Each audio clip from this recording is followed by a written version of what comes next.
Noong panahong iyon, sinabi ni Jesus, walang nakaalam ng araw at oras ng pagsapit niyon, kahit ang mga anghel sa langit o ang anak man. Ang Ama lamang ang nakaalam nito.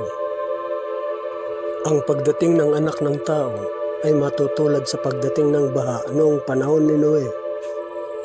Noon, ang mga tao ay nagsisikain, nagsisiinom at nag-aasawa hanggang sa araw na pumasok sa daong si Noe. Dumating ang baha ng di nila namamalayan at tinangay silang lahat. Gayon din ang mangyayari sa pagdating ng anak ng tao. Sa panahong iyon, may dalawang lalaking gumagawa sa bukid. Kukunin ang isa at iiwan ang isa.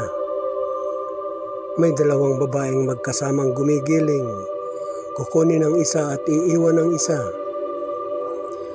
Kaya magbantay kayo, sapagkat hindi ninyo alam kung anong araw paririto ang inyong Panginoon. Tandaan ninyo ito, kung alam lamang ng puno ng sambahayan, kung anong oras ng gabi darating ang magnanakaw, siya'y magbabantay at hindi niya pababayaang pasukin ang kanyang bahay. Kaya maging handa kayong lagi, sapagkat darating ang anak ng tao sa oras na di ninyo inaasahan.